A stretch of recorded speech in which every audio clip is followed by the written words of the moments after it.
রাধে রাধে বন্ধুরা, চলে আসলাম তোমাদের কাছে একটা ব্লগ শেয়ার করার জন্য। তো আজ শেয়ার করছি ভাদ্র মাসের বৃহস্পতিবারে মা লক্ষ্মীর পূজা আমি ঘরোয়াভাবে সিম্পলভাবে করছি, সেটাই তোমাদের কাছে শেয়ার করছি।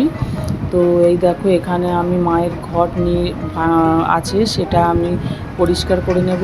আর এখানে দেখো পেঁচা পেঁচি মায়ের সিঁদুর কৌটো কড়ি গুছিয়ে নিয়েছি। আর এখানে দেখো পান পাতা, দূর্বা, বেলপাতা, আম পাতা, আর এখানে কিছু ফুল নিয়ে নিয়েছি।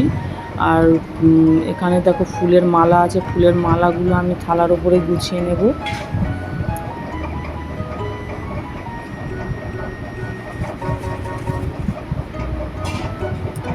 তো বন্ধুরা, এই ভাদ্র মাসে বৃহস্পতিবারে মা লক্ষ্মীর পূজা কিন্তু অনেক রকমভাবে নিয়ম আছে। যার বাড়িতে যেমনভাবে আছে সে কিন্তু সেইভাবেই পূজা করে। কারোর আড়িতে পূজা আছে, কারোর মূর্তিমান পুজো আছে, কারোর চিত্রপটে আছে, বা কারোর ঘটে পূজা আছে। তো দেখো বন্ধুরা, আমি আজ ঘটে পূজা করে দেখাচ্ছি। তো এখানে দেখো কাপড়ে আমি সুগন্ধির জল নিয়ে নিলাম, নিয়ে আমি চিত্রপটগুলি আস্তে আস্তে সব মুছে নিচ্ছি। তার সঙ্গে সকল ঠাকুরের যে চিত্রপটগুলো আছে সেগুলোও মুছে নিচ্ছি, কেন যেহেতু আমার একই সিংহাসনের সব ঠাকুর, তাই আমি সব মুছে নিলাম। তো দেখো এখানে আমি সিঁদুর দিয়ে একটু ঠাকুর আঁকিয়ে নিচ্ছি। তো তোমরা বন্ধুরা এই মা লক্ষ্মীর ঘরটা দেখে হয়তো ভাবতে পারো যে মা লক্ষ্মীর ঘরটা নোংরা কালচে টাইপের। তো বন্ধুরা, আমি ছোটোর থেকে আমার মা ঠাকুমাকে দেখেছি যে মা লক্ষ্মীর ঘট কিন্তু তারা কখনো ধুয়নি বা মাজেনি, সেরমভাবেই এরা পূজা করতো।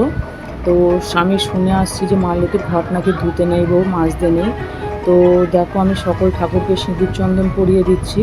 তো আমি বিয়ে হয়ে যখন শ্বশুর বাড়িতে এসেছি তখনও কিন্তু দেখেছি আমার শাশুড়িকে কোনো মা লক্ষ্মীর ঘট কিন্তু ধুতে বা মাজতে দেখিনি।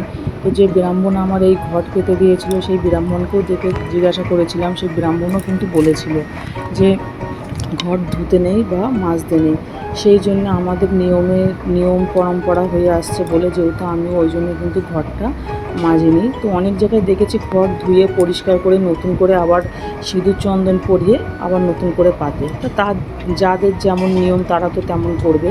তো দেখো এই ঘরটা আমি যখন বসিয়েছি, ধান ও দূর্বা দিয়ে মায়ের ঘরটা বসালাম। ঘটে জল পরিপূর্ণ করে দিয়েছি, তার ভিতরে আতপ চাল, কাঁচা টাকার কয়েন, হরিতকি, সুপারি, হলুদের গাঁট, সোনা রূপা দিয়ে আম পাতা দিয়ে মায়ের ঘরটা আমি স্থাপন করে নিলাম। আম পাতায় কিন্তু সিঁদুর পরিয়ে দিয়েছি, আর পান পাতা, দূর্বা, কলা দিয়ে মায়ের ঘরটা স্থাপন করে নিলাম। তো দেখো এখানে আমি মা লক্ষ্মীর মঙ্গল দ্রব্য হিসাবে 5টা কড়ি, হরিতকি, সুপারি, কাঁচা টাকার কয়েন ও হলুদের গাঁট মায়ের কাছে অর্পণ করলাম।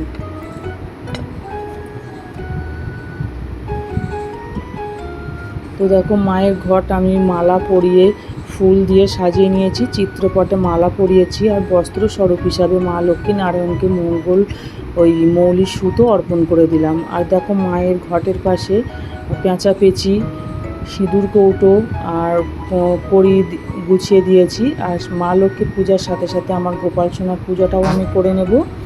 তো এখানে আমি সামান্য কিছু ফল মিষ্টি আয়োজন করেছিলাম, সেই ফল মিষ্টিটা আমি অর্পণ করলাম। তো আমি এবার ধূপ দিয়ে আর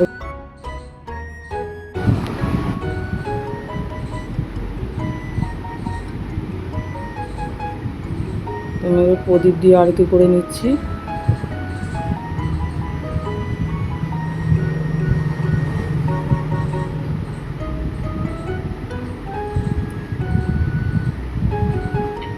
মায়ের কাছে যে সামান্য ফল মিষ্টি আয়োজন করেছিলাম সেটা আমি মায়ের কাছে অর্পণ করব। আর মায়ের কাছে ক্ষমা প্রাপ্তি চেয়ে মাকে বলবো যে আমি যে ফল মিষ্টি আয়োজন করেছিলাম মা যেন সেই পুজোটা গ্রহণ করেন। তো এবার মায়ের জন্য যে পানীয় জল নিয়েছিলাম সেই পানীয় জল মাকে অর্পণ করে দিলাম। তো বন্ধুরা, এই ছিল আমার আজকের পূজাবিধি। তো খুব সহজ সরল সিম্পলভাবে ভাদ্র মাসের বৃহস্পতিবার কীভাবে বাড়িতে পুজো করলাম সেটাই তোমাদের কাছে শেয়ার করলাম। তো ভিডিওটা তোমরা দেখো, লাইক কমেন্ট শেয়ার করে বলো ভিডিওটা কেমন হয়েছে। তো ভিডিওটা আমি এখানেই শেষ করছি। রাধে।